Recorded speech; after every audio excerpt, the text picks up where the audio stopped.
Já sabemos que a história vai além dos documentos oficiais. Mas você sabia que uma teoria também pode mudar o rumo da história? Olá, eu sou a Mariane e nesse vídeo você vai conhecer 5 teorias sobre o fim do mundo.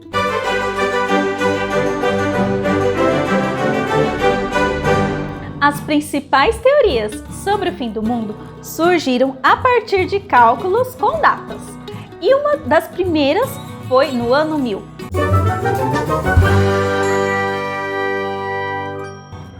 Nessa época, os países europeus estavam na Idade Média. Se você já assistiu ao vídeo sobre a Idade Média, sabe que foi uma época que o clero tinha o posto mais alto da hierarquia. E eram eles que comandavam tudo. Se você não sabe dessa história, é porque você ainda não está inscrito no canal. Aproveite para se inscrever.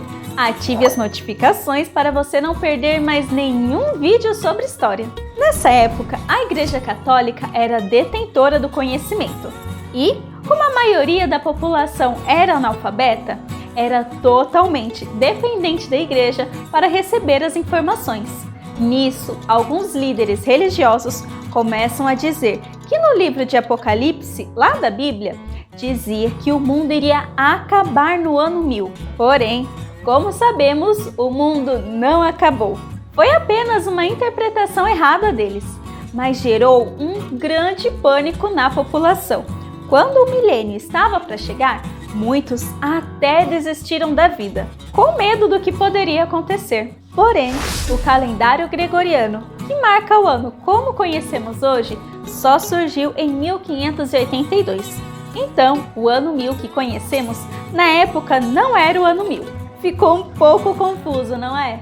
No ano 1582, a Igreja Católica, que como já vimos era a principal governante da Europa, acha que os anos deveriam ser contados a partir de um grande acontecimento.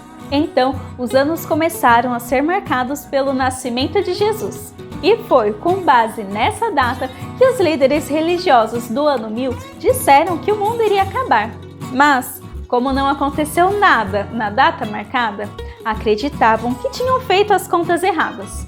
Então disseram que tudo acabaria dali 33 anos, que seriam os 1000 anos somados à idade de Jesus. Mas adivinha? Novamente nada aconteceu. Porém, esses 33 anos foi de muita tensão na Europa.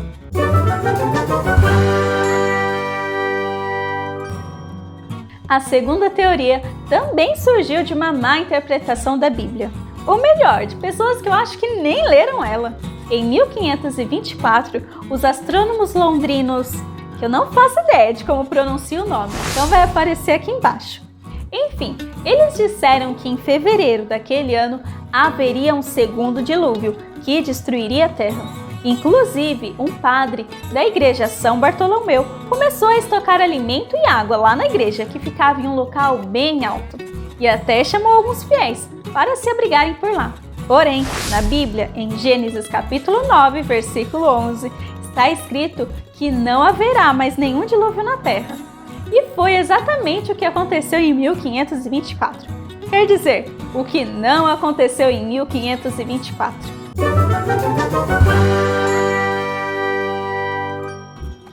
E você acredita que Cristóvão Colombo também fez uma previsão falsa de fim do mundo? Pois é, o mesmo das grandes navegações. Na verdade, Colombo não foi tão bonzinho assim. Ele e suas expedições foram responsáveis por tirar a vida de muitos nativos americanos. Mas esse é um assunto para um outro vídeo. Depois de descobrir a América, Cristóvão Colombo escreve um livro em 1502, intitulado O Livro de Profecias. Nele, o navegador diz que a Terra iria acabar em 1658. Ele fez uns cálculos e disse que a data de validade da Terra era de 7.000 anos e iria dar em 1658. Infelizmente, eu só encontrei esse livro em espanhol, mas ele é bem fácil de se encontrar aqui na internet. E se você sabe ler em espanhol, dá uma olhadinha nesse livro e conta aqui pra gente nos comentários quais foram esses cálculos que Cristóvão Colombo fez. Eu só sei de uma coisa: as contas que ele fez não estavam certas. já que o ano de 1658 acabou e nada aconteceu.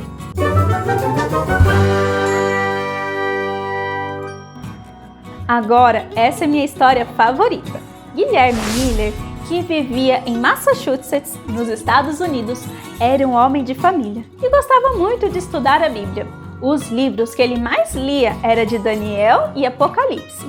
E em 1818, analisando cuidadosamente a simbologia desses livros, ele chegou à conclusão de que em 1844 Jesus voltaria. A princípio, ele reviu várias vezes o cálculo e analisou minuciosamente os livros de Daniel e Apocalipse. Em 1831, percebendo a importância da sua descoberta, começa a divulgar para o máximo de pessoas que conseguia. Na data marcada, 22 de outubro de 1844, Guilherme Miller e várias outras pessoas esperavam ansiosas pela volta de Jesus.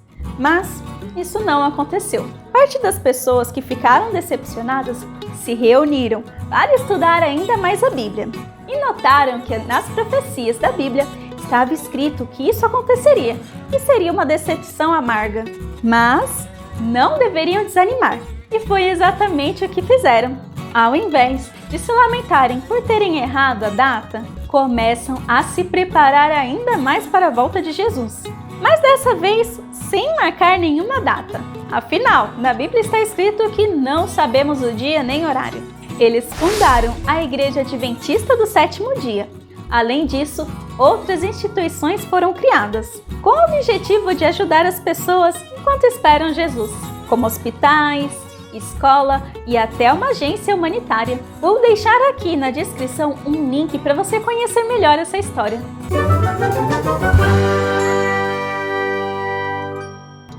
Por último, temos a previsão mais engraçada na minha opinião, que foi o temido bug do milênio. Quando os primeiros computadores surgiram, eram bem diferentes do que temos hoje em dia. A principal dificuldade deles era com a memória de armazenamento. Hoje é fácil ver uma máquina com vários teras de memória, mas nos anos 60, os PCs quase não tinham 1 GB. Então, uma forma de economizar espaço era economizar alguns caracteres, como por exemplo, ao invés de mostrar o ano 1967, os computadores mostravam apenas 67. Nos anos 90, os computadores já estavam no Brasil, mas eles não eram tão populares assim. Geralmente, no nosso país, eles só eram usados em grandes empresas. Porém, em outros países, principalmente os que a população tinha maior poder econômico, ele já estava na casa das pessoas. Mas, quando o final dos anos 90 foi chegando, uma dúvida surgiu. Depois de 1999, vem o ano 2000, certo?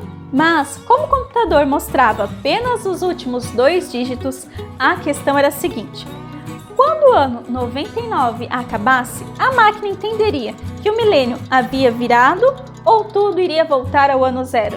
Isso pode parecer bobo, porque era só as pessoas ajustar a data do computador, assim como fazemos com o relógio atrasado.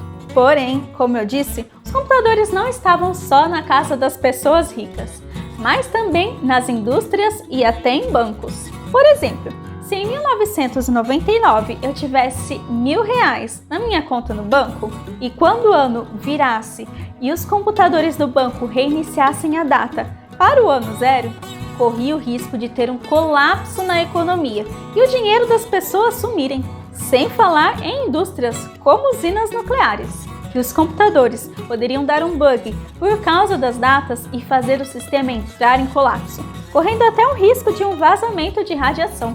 Por isso, muitas pessoas estavam certas de que algo terrível iria acontecer na virada do ano, ao ponto de acabar com a humanidade como conhecemos. Conta aqui pra mim nos comentários como foi o seu Réveillon dos anos 2000. A questão é que, apesar do desespero coletivo e até muitas pessoas começarem a chorar, espera, eu não tô dizendo que eu chorei, é que só deu medo, Nada aconteceu na manhã do dia 1º de janeiro de 2000. Estava tudo normal como de costume. Os bancos com os dinheiros das pessoas estavam lá sem nenhuma alteração.